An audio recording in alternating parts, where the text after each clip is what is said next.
Assalamualaikum warahmatullahi wabarakatuh. Salam sejahtera dimanapun kalian berada. Kembali lagi bersama saya, Kenny Lister, dalam seri Yuk Belajar Kimia Dasar. Dalam kali ini kita akan mempelajari tentang kesetimbangan kimia. Oke, jadi kalau misalkan di sini nantinya akan saya coba bagi menjadi beberapa video ya. Dari beberapa video tersebut setidaknya akan mengcover beberapa hal ini, yaitu yang pertama adalah konsep dari kesetimbangan kimia, kemudian konstanta dari kesetimbangan, kemudian penulisan dari kesetimbangan, eee, kemudian juga hubungan antara kinetika kimia dan juga kesetimbangan kimia, dan juga, arti dari konstanta kesetimbangan, dan yang terakhir adalah faktor-faktor yang mempengaruhi dari kesetimbangan kimia. Nah, kalau misalkan kita ngomongin tentang suatu reaksi kimia, misalkan ada suatu reaksi kimia dari N2O4 dalam bentuk gas, nantinya dia akan berubah menjadi 2NO2 dalam bentuk gas, seperti itu ya. Nah, tentunya ketika nantinya dia akan mengalami reaksi, seiring berjalannya waktu, gitu ya, maka katakan N2O4 tersebut konsentrasinya itu akan menjadi statis, gitu ya. Begitupun juga dengan NO2. Dia pun, seiring dengan berjalannya waktu, konsentrasinya pun juga akan statis, gitu ya. Nah, oleh karena itu, kondisi statis ini disebut dengan kesetimbangan kimia, atau bisa dibilang dia merupakan keadaan di mana kecepatan laju reaksi adalah sama dan konsentrasi dari reaktan dan produk itu adalah konstan, gitu ya. Artinya, kecepatan reaksi dari N2O4 itu sama, kecepatan reaksi dari NO2 ke N2O4 itu pun juga sama, seperti itu ya. Nah, ini kita lihat ada di grafik antara waktu berdasarkan, eee, sumbu Y-nya yaitu konsentrasi, di mana, kita lihat di sini, ketika ada suatu reaksi yaitu N2O4 dalam bentuk gas menjadi NO2 dalam bentuk gas. Nah, maka untuk yang A ini ketika, ada NO2 gitu ya. Nah, pada mulanya NO2 tersebut dia konsentrasinya akan sangatlah tinggi, sedangkan N2O4 konsentrasinya 0 gitu ya. Nah, jadi karena dia reaksinya reaksi reversible, maka NO2 akan berubah menjadi N2O4, seperti itu ya. Maka seiring berjalannya waktu, NO2 konsentrasinya akan semakin turun dan kemudian akan, statis. Nah, karena NO2 akan berubah menjadi N2O4, oleh karena itu konsentrasi N2O4 itu meningkat dan kemudian akan mengalami kesetimbangan, seperti itu ya. Nah, begitu juga kalau misalkan ada N2O4 di awalnya, gitu kan ya. Jadi awal mula N2O4-nya itu dia sangatlah besar, kemudian dia statis. NO2 yang awalnya tidak ada, dia lama-kelamaan konsentrasinya semakin meningkat, kemudian dia akan menjadi stabil, seperti itu, dan mengalami kesetimbangan juga. Lalu bagaimana kalau misalkan kedua-duanya ada, artinya N2O4-nya itu ada, NO2-nya itu juga ada. Nah, ternyata dari hasil penelitian yang sudah dilakukan, dari N2O4 maupun NO2, kedua-duanya itu nantinya tetap akan mengalami fase di mana dia akan mengalami kesetimbangan, seperti itu ya.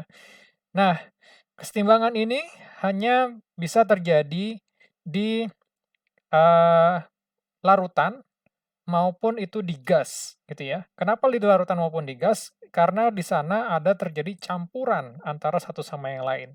Nah, kalau dia bentuknya solid ataupun liquid, dia itu biasanya pure. Nah, maka dari itu kita tidak bisa, menghitung dia dalam kesetimbangan kimia. Oke, nah kalau misalkan sekarang kita bicara tentang konstanta kesetimbangan. Jadi awal mulanya kenapa sih kok bisa ada konstanta kesetimbangan? Kita balik lagi dalam reaksi N2O4 menjadi NO2 dalam bentuk gas, Oke. Nah, dari sini, seorang peneliti tersebut mencoba untuk bisa mengukur konsentrasinya, gitu.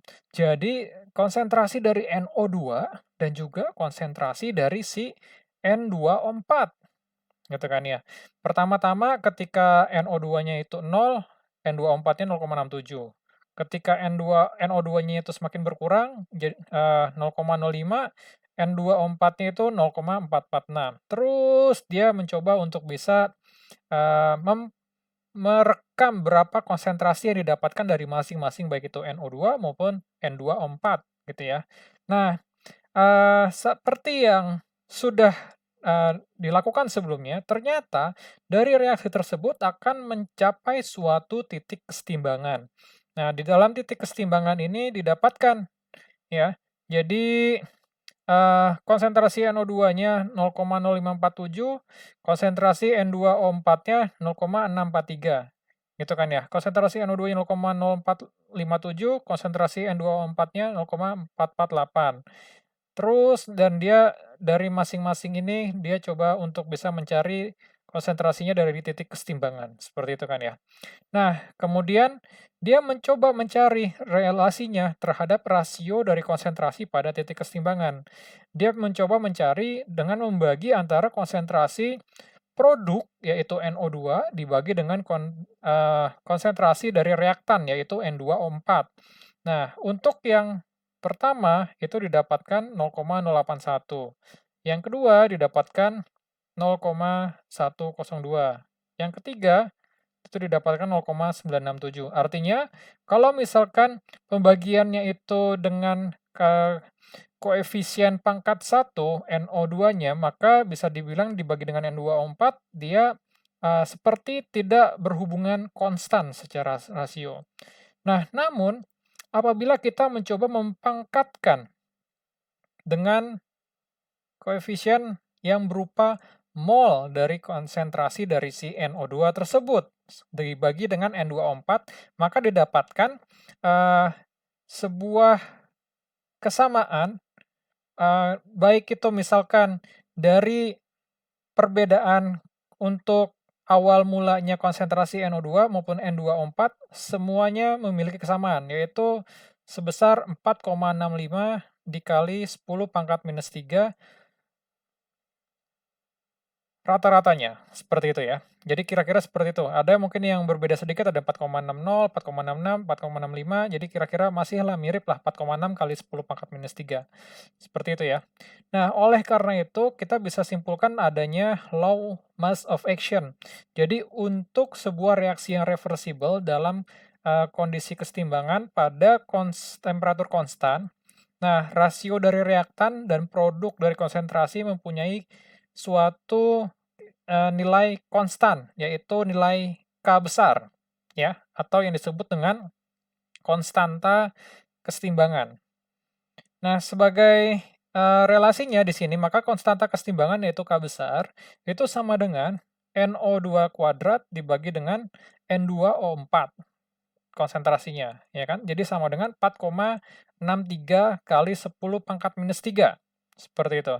Seperti yang kita tahu bahwa angka 2 ini didapatkan dari